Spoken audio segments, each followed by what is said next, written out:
Hey everyone, I hope that you're having a good day so far. Now we are going to move from the Declaration of Independence, in which we as a colony, expressed our desire to free ourselves from England, our motherland, and now we are talking about the Constitution, which will become the foundation of our government going forward. So these are the major principles and ideas. I want you guys to plan on taking some notes. This is not going to be a long video, but there are some very important terms that you should write down and you should know going forward. So the first thing that we're going to talk about are some terms that are associated with the Constitution. Okay, the first is principles.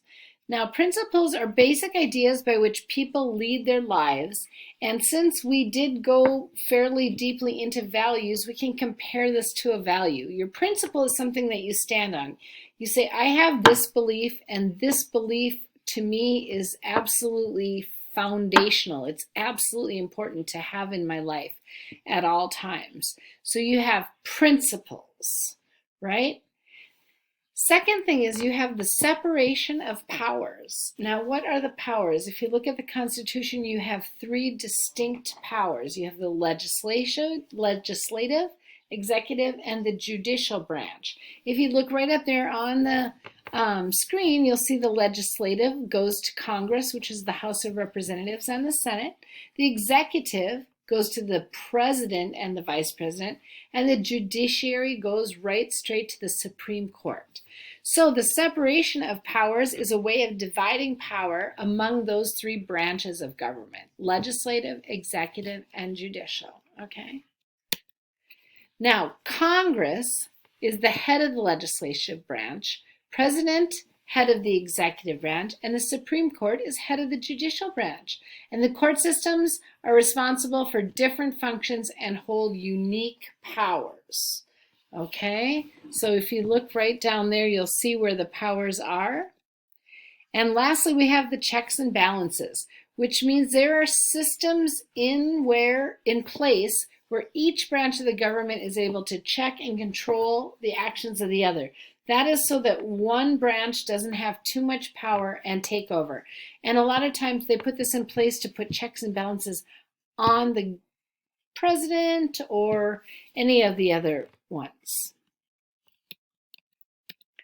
So now here's two more words that I want you to know. The reason you need to know this is for two exercises. We have the scenarios in the Bill of Rights, and we have our summative assignment on the Constitution at the end of this week. So the first is the word violate. To violate means that you fail to respect or comply with. Therefore, if you violate something, you're going against what it stands for or what it says. So it says no parking, and you violate the no parking and you park there. That's violate. Okay?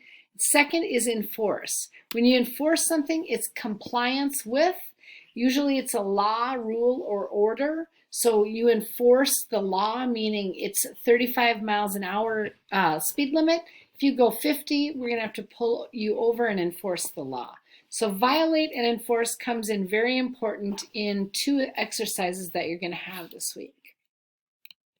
Now let's talk a little bit about the ideals and goals of the Constitution.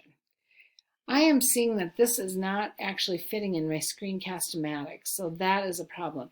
But the ideals of the U.S. Constitution are limited government. That means a government that can only do what the people allow it to do. The power is in the people.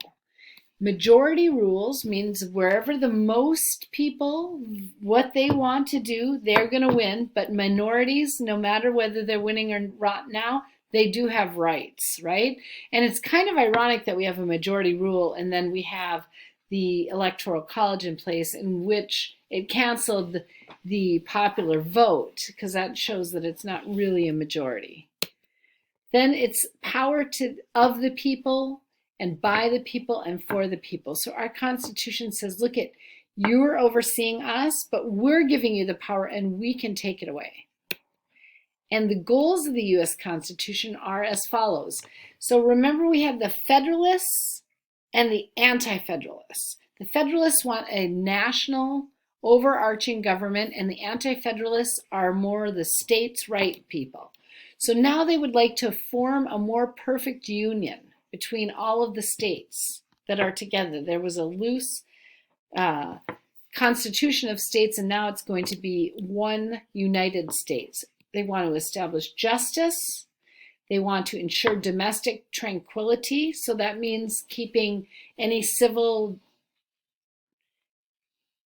distress between the people in the country down, and provide for the common defense of the collective. It's always more effective with a group of people to be defensive than with individual little parts of it, right? And they also want to promote general welfare and secure the blessings of liberty. So this right here are the ideals and the goals of our U.S. Constitution. So keep that in mind as we go forward, all right? So the first 3 articles of the Constitution are important because they cover those key branches. Article 1 outlines the roles and responsibility of the legislative branch. Article 2 outlines the role and responsibility of the executive branch. And Article 3 outlines the roles and responsibility of the judicial branch. Now, what I would like you to do is open Schoology after watching this to the 5-5 Constitution activity. And this assignment is going to give you an opportunity to closely examine the first 3 articles of the Constitution.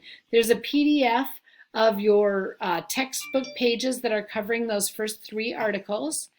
And that's what you've got to do today. So I wish you the best of luck. I hope you have a great day, and thank you so much for watching.